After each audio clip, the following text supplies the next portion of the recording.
Hey Rayleigh, and anybody else watching, and welcome back to another message from your father. Today, Judges 15, 16, and 17. If you remember, we've been looking at Jephthah and Ephraim. We looked at the birth of Samson, and then also the start of Samson's tale. So we'll see more of that today and the conclusion of that. But we'll also take a look at Micah's idols, and we'll talk briefly about why that's so important and why the story of Samson is so important as well. So Judges 15, 16, and 17 today. So chapter 15. Later on, at the time of wheat harvest, Samson took a young goat and went to visit his wife. He said, "I am going to my wife's room," but her father would not let him go in. "I was so sure that you thoroughly hated her," he said, "that I gave her to your friend. Isn't her younger sister more attractive? Take her instead." Samson said to them, "This time I have the right to get even with the Philistines. I will really harm them." So he went out and caught 300 foxes and tied them tail to tail in pairs. He then fashioned a torch to every pair of tails, lit the torches, and let the foxes loose in the standing grain of the Philistines. He burned up the stalks and standing grain, together with the vineyards and olive groves. When the Philistines asked who did this, they were told Samson, the Timonite's son-in-law, because his wife was given to his friend. So the Philistines went up and burned her and her father to death. Samson said to them, "Since you've acted like this, I won't stop until I get my revenge on you." He attacked them viciously and slaughtered many of them. Then he went down and stayed in a cave in the rock of Etam. The Philistines went up and camped in Judah and spreading out near Lehi. The men of Judah asked, "Why have you come to fight us?" "We have come to take Samson prisoner," they answered, "to do to him as he did to us." Then 3,000 men from Judah went down to the cave in the rock of Etam and said to Samson, "Don't you realize that the Philistines are rulers over us? What have you done to us?" He answered, "I merely did to them what they did to me." They said to him, "We've come to tie you up and hand you over to the Philistines." Samson said, "Swear to me that you won't kill me yourselves." "Agreed," they answered. "We will only tie you up and hand you over to them. We will not kill you." So they bound him with 2 new ropes and led him up from the rock.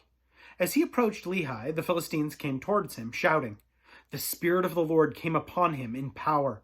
The ropes on his arms became like charred flax, and the bindings dropped from his hands. Finding a fresh jawbone of a donkey, he grabbed it and struck down 1,000 men. Then Samson said, "With a donkey's jawbone I have made donkeys of them. With a donkey's jawbone I have killed 1,000 men." When he finished speaking, he threw away the jawbone, and the place was called Ramoth-Lehi. Because he was very thirsty, he cried out to the Lord, "You have given your servant this great victory. Must I now die of thirst and fall into the hands of the uncircumcised?" Then God opened up a hollow place in Lehi, and water came out of it. When Samson drank, his strength returned and he revived. So the spring was called En-Hakkore, and it is still there in Lehi. Samson led Israel for 20 years in the days of the Philistines. Chapter 16. One day, Samson went to Gaza where he saw a prostitute. He went in to spend the night with her. The people of Gaza were told, "Samson is here." So they surrounded the place where he lay and lie in wait for him all night at the city gate. They made no move during the night, saying, "At dawn, we'll kill him." But Samson lay there only until the middle of the night. Then he got up and took hold of the doors of the city gate, together with the 2 posts, and tore them loose, bar and all. He lifted them to his shoulders and carried them to the top of the hill that faces Hebron. Sometime later, he fell in love with a woman in the valley of Sorek, whose name was Delilah. The rulers of the Philistines went to her and said, "See if you can lure him into showing you the secret of his great strength, and how we can overpower him, so that we may tie him up and subdue him. Each one of us will give you 1,100 shekels of silver." So Delilah said to Samson, "Tell me the secret of your great strength, and how you can be tied up and subdued." Samson answered her, "If anyone ties me with 7 fresh thongs that have not been dried, I become as weak as any other man." Then the rulers of the Philistines brought her 7 fresh thongs that had not been dried, and she tied him with them. With some men hidden in the room, she called to him, "Samson, the Philistines are upon you." But he snapped the thongs as easily as a piece of string snaps when it comes close to a flame. so the secret of his strength was not discovered. Then Delilah said to Samson, "You have made a fool of me. You lied to me. Come now, tell me how you can be tied." He said, "If anyone ties me securely with new ropes that have never been used, I'll become as weak as any other man." So Delilah took new ropes and tied him with them. Then, with men hidden in the room, she called to him, "Samson, the Philistines are upon you." But he snapped the ropes off his arms as if they were threads. Delilah then said to Samson, "Until now, you have been making a fool of me and lying to me. Tell me how you can be tied." He replied, "If you weave the 7 braids of my head into the fabric on the loom and tighten it with a pin, I'll become as weak as any other man." So, while he was sleeping, Delilah took the 7 braids of his head and wove them into the fabric and tightened it with the pin. Again she called to him, "Samson, the Philistines are upon you." He awoke from his sleep and pulled up the pin and the loom with the fabric. Then she said to him, "How can you say I love you when you won't confide in me? This is the 3rd time that you have made a fool of me and haven't told me the secret of your great strength." With such nagging, she prodded him day after day until he was tired to death. So he told her everything. "No razor has ever been used on my head," he said, "because I have been a Nazirite set apart to God since birth. If my head were shaved, my strength would leave me, and I would become as weak as any other man." When Delilah saw that he had told her everything, she sent word to the rulers of the Philistines, "Come back once more. He has told me everything." So the rulers of the Philistines returned with the silver in their hands. Having put him to sleep in her lap, she called a man to shave off the 7 braids of his hair, and so began to subdue him, and his strength left him. Then she called, "Samson, the Philistines are upon you." He awoke from his sleep and thought, "I'll go out as before and shake myself free." But he did not know that the Lord had left him. Then the Philistines seized him, gouged out his eyes, and took him down to Gaza, binding him with bronze shackles. They set him to grinding in the prison. But the hair on his head began to grow again after it had been shaved. Now, the rulers of the Philistines assembled to offer a great sacrifice to Dagon, their god, and to celebrate, saying, "Our God has delivered Samson, our enemy, into our hands." When the people saw him, they praised their God, saying, "Our God has delivered our enemy into our hands, the one who laid waste our land and multiplied our slain." While they were in high spirits, they shouted, "Bring out Samson to entertain us." So they called Samson out of the prison, and he performed for them.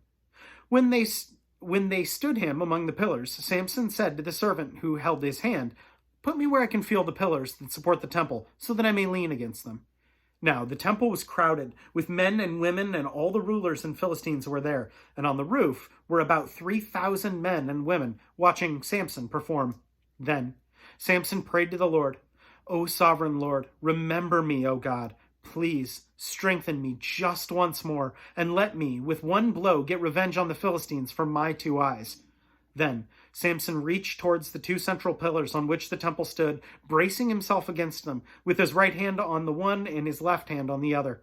Samson said, "Let me die with the Philistines." Then he pushed with all his might, and down came the temple on the rulers and all the people in it. Thus he killed many more when he died than while he lived. Then his brothers and his father's whole family went down to get him. They brought him back and buried him between Zorah and Eshtaol, in the tomb of Manoah his father. He had led Israel 20 years. Chapter 17. Now a man named Micah from the hill country of Ephraim said to his mother, "The 1,100 shekels of silver that were taken from you, and about which I heard you utter a curse, I have that silver with me. I took it." Then his mother said, "The Lord bless you, my son." When he returned the 1,100 shekels of silver to his mother, she said, "I solemnly consecrate my silver to the Lord for my son, to make a carved image and cast an idol. I will give it back to you." So he returned the 200 to his mother, or he returned the silver to his mother, and she took the 200 shekels of silver and gave them to a silversmith, who made them into the image of the idol, and they were put in Micah's house. Now this man, Micah, had a shrine, and he made an ephod with some idols and installed one of his sons as his priest. In those days, Israel had no king. Excuse me. In those days, Israel had no king. Everyone did as he saw fit.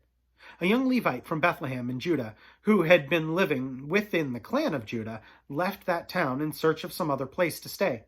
On his way, he came to Micah's house in the hill country of Ephraim. Micah asked him, "Where are you from?" "I'm a Levite from Bethlehem in Judah," he said, "and I'm looking for a place to stay." Then Micah said to him, "Live with me and be my father and priest. I'll give you 10 shekels of silver a year, your clothes, and your food." So the Levite agreed to live with him, and the young man was to him like one of his sons. Then Micah installed the Levite, and the young man became his priest and lived in his house. And Micah said, "Now I know that the Lord will be good to me, since this Levite has become my priest." So with all of these, it seems like, and I had to write all this down just to make sure I'd say it the way I wanted to. It seems like today is kind of a study in passions. So we see obviously Samson's passions and a bit of his pride too, right? Thinking that after his hair has been cut off, without kind of realizing it, saying, "I'll throw him off as before," not recognizing that, hey, that was the one thing you were not instructed to do. And yet his passion for Delilah seemed to overwrite the fact that she's tried to trick him 3 or 4 times before this, and yet he allows himself to be taken in by her and to ignore those massive, massive red flags. So we see that again, that study in how dangerous those passions can be. But then beyond that, also the idea of Micah's idols. And that may be a little silly to us now. I mean, I can't imagine taking anything in my house and melting it down and forming an idol for myself. And so it would be very easy for me to kind of dismiss this story, because I do think idol worship today is the same as it was then, fashioning up things that aren't God and worshiping them. But I think there's a smaller form of things that are also very dangerous, and that's setting up anything else. So putting anything else above God, that can also be that form of idol worship. Even if we're not praying to it, that's saying, this is the most important thing in my life. This is where I'm putting my time. And I couldn't help but think of that verse, Matthew 6:21, that talks about where your treasure is, there will your heart be also. And that really made me think of, good grief, what am I putting up on that pedestal before God? And really, that's my prayer for you. And that prayer is a lifelong prayer, that you recognize where God is in your life and really where he should be, and where all your other priorities should be, and they should pale in comparison. I mean, your love for anything else should pale before the love of God. I've been praying for your husband in the future, and your love for God should infinitely trump your love for him. If you're watching this when you're younger, my prayer for you is that your love for God will trump by far your love for your mom and I. And again, that is a lifelong prayer. Anyway, know that I love you so much, and I'm praying for your priorities. It's not always easy, but it is so, so important. Anyone else watching, know that I appreciate you so much as well, and we'll plan on seeing you tomorrow. Have a good one.